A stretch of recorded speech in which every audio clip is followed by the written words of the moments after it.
Since Grand Prix motorcycle racing began back in 1949, we have had 399 different race winners, and it is a number 99 in the hands of Jose Antonio. Start of the year, tonsillitis, he had a bowel infection, he was all sorts of sick earlier on in the year, but he was particularly quick as Lanetta had a big moment there coming to turn 3. He's got a podium to try and defend in his final 2 laps, but Rueda could have potentially achieved something like this much earlier in the season, but for problems out of his control, he's got a lap and a half to manage. Off the grid, it's lights out, and we are racing here in Moto3 in Aragon.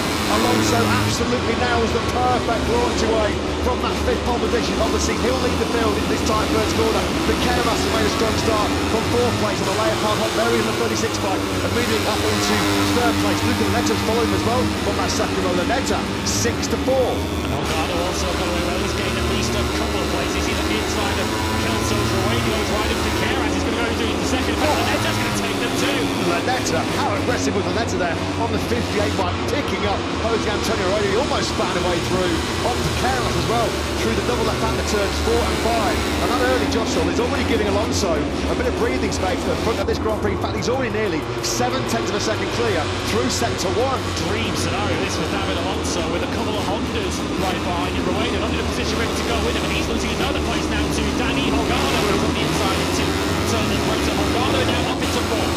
Rueda made a clean start, looked good after line, but he's been picked on quite comfortably here. He just doesn't seem to have the confidence, does he, with these varying grip levels throughout this weekend. He arrives at the contend with. We go now through second turn. Alonso is just building up a huge lead. His advantage, halfway round lap 1 here, 1.5 seconds. See you later, says David Alonso. It's who's going to finish second now, unless he makes a mistake later on. Keras then ahead of Holgado. Here comes Kelso now, looks like on the inside of Rueda. He's past Montola and Rueda in one sector as Adrian Fernandez goes back to Rueda. He's just been absolutely swamped here in these early stages as Jack points out to his Dantes. He's out for the harder rear tyre. He's got all sorts of problems as well. Kelso is spinning his way forwards. Rueda back now into 7th position. Just does not have any confidence at all, does he, to go into attack mode early on here. Rueda, at the moment, running his own race at the front, only out of the picture at the end of the back straight. He's done Alonso, who's going to have an advantage of probably over 1.5 seconds at the end of a dream first lap for the runaway World Championship leader. John Kelso's picked his way through up into 2nd place. He got Holgado and Keras with some slipstream down the back straight. So the Aussie now 2nd. Follow me, he says. Look at the 80. He's getting away from us. Here comes Tyler Borsato now at the inside of Lanetta, who started this first lap right at the sharp end. He's now been shuffled all the way back into 7th. Ortola's next along behind him in 8th. Rueda now 9th and plummeting back down the order. Yeah, it's been a real tough start for the number 99 off that front row of the grid in 2nd place. There was Ortola, thought about showing Lanetta his front wheel there. Tyler Borsato does show his front wheel. He had the big twix there, locked the front, didn't he, on the brakes into 5. He ran off the circuit, he ran to Keras right off the track as well. So Ortola was trying to find a way through at 5 on Lanetta. He just got caught up in Lanetta make a tap there on the left thigh from Danny Holgado. Out of shape there on the brakes going to the reverse corkscrew was Adrian Fernandez.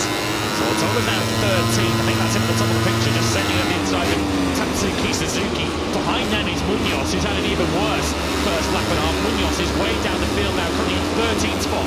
Yeah, and that was a beautiful play by Fernandez. He runs a little bit wide, but he just had so much better drive out of reverse corkscrew, so much better corner speed through turn 10. He just eased on the inside of Danny Holgado. That was a lovely move. I don't know whether it was just maybe a mistake on the exit of turn 9 by Holgado, because he just seemed to lose all his momentum. Fernandez just breezed on by him. What a start this has been for Adrian Fernandez.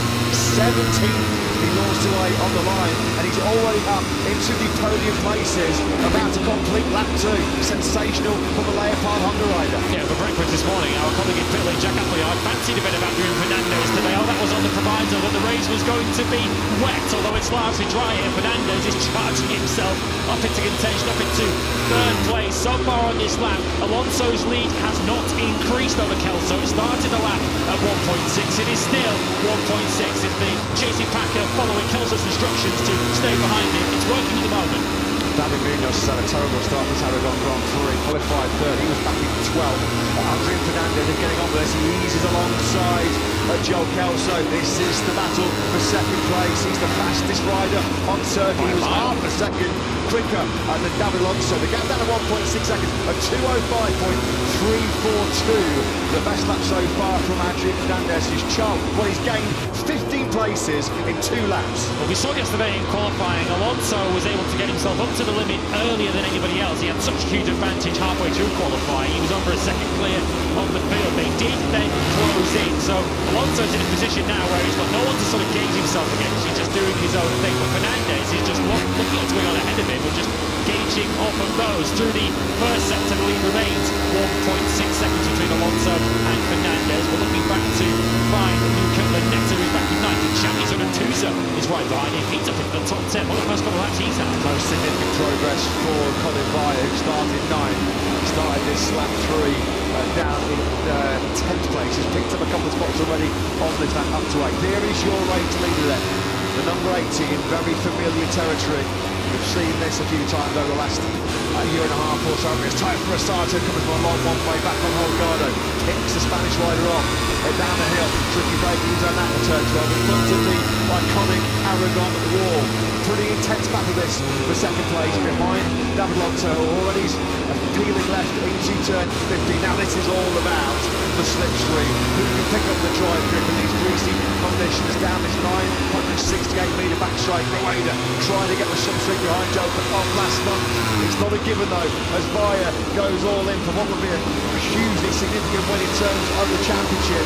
With David Alonso out of this, Alonso now is just nursing that CF Moto to the checkered flag.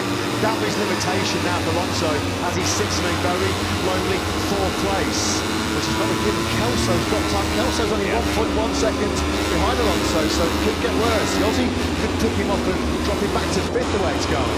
Yeah, behind Kelso there's a 3-second gap back to Tyre Rosato, who hasn't fallen back as much as we feared earlier on when he started to hit those problems. Holgado is still 6.5 seconds further back in 7th place. He's just passed David Munoz on that most recent lap. So the worst I think it can get for Alonso is 5th or maybe 6th, which would still be ahead of both Holgado and Ortola.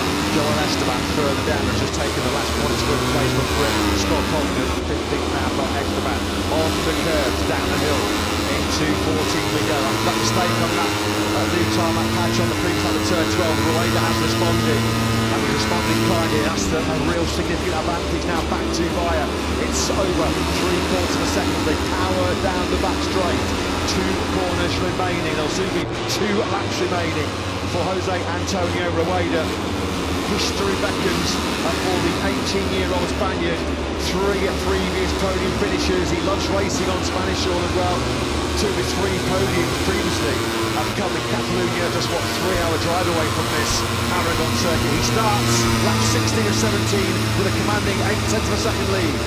It's just going to cause all the journey that Jose Antonio Rueda has been on to get to this stage. He had all sorts of health problems at the start of the year.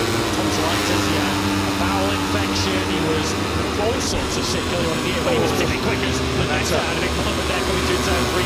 He's got a podium to try and defend in his final 2 laps, but Rueda could have potentially achieved something like this much earlier in the season, but the problem's out of his control. He's got a lap and a half to manage that 8/10 of a second advantage. I think Lanetta is the same as Rueda, who just caught out there pushing too hard on well-worn Prodi tyres on one of those repair patches. Thankfully, Lanetta stays sunny side up because he's on course here for a brilliant maiden podium. We are about to see a maiden victory at Moto3, joined by a maiden podium finisher in Luke Lanetta. What a day it would be for 658 squad. Of course, I saw Paolo Sinicelli actually as I made my way from Colchi once, and he did have an air of quiet confidence looking about him as Rueda. Right foot off the foot peg. These are nervy moments, aren't they? There's no nails left now, are there? You've got Cannon, Red Bull, KTM, Iron. Down we go then into turn 12. He's still keeping that lead, hovering just above 3/4 of a second. Alonso is extending that advantage back out again over Joel Kelso. Started lap at 1.1, it's now up to 1.6. So it looks like that Alonso has always had that 4th place under control. Given where Ortola and Holgado are, with Vaya not winning the race, Alonso would still extend his World Championship lead. Vaya knows because he's seen it. If he keeps this pressure on, he has seen Rueda make a couple of mistakes. You've just got to make sure that you let him know you're there. Give him something to think about on that last lap. Get as close as you can. So Rueda sees a pit board, half a second, 6/10 of a second, and is still just going to be at the back of his mind. The pressure is still on. Helicopter shot then follows Rueda through the final corner of the penultimate lap. He is 5 kilometres away now from a historic victory. He is poised to become our 400th different Grand Prix winner in history. He starts the last lap 7/10 clear of Colin Bayer. Prior to his Grand Prix career, this is the kind of position that Jose Antonio Rueda knows all about. Of course, a serial winner in the junior categories. He was the first rider ever to win the Red Bull Rookies MotoGP Cup and the JuniorGP World Championship in the same season. This was the rider we were expecting to turn up into Grand Prix racing. He's had to wait quite some time. This is his 31st Grand Prix start. The advantage is approaching 1 second now over Colin Bayer. Are the floodgates about to open for Jose Antonio Rueda? This is the first time that Rueda has led a Grand Prix since round 2 in Portimao. This is not an experience he's accustomed to at World Championship level. As Lewis mentioned, the feeder classes, a serial winner. He's about to be a winner though, maybe for the very first time at Grand Prix level. This is the moment that riders dream of when they're making their way through the feeder systems, heading to the World Championship. The biggest day of Jose Antonio Rueda's life is about to be completed. He has got, 5 corners now remaining. This surely is over. He's 1.3 seconds clear of Bayer. He doesn't need to take too many risks on this final lap. Bayer just does not have the speed, he doesn't have the grip to go within. He's got turn 14, the right-hander now to go, and turn 15 moves us onto the back straight. Usually the last lap, back straight in Moto3 and Aragon. It's all about who can get the slipstream, who can get the top-end speed down the back straight. But Rueda has nobody near him. Since Grand Prix motorcycle racing began back in 1949, we have had 399 different race winners, and it is a number 99 in the hands of Jose Antonio Rueda, who has just one corner left between himself and history. The Spanish teenager, congratulations, as he becomes Grand Prix Racing's 400th different race winner. First time winner for the rampant Rueda. What a performance, started in 2nd place. He takes the checker.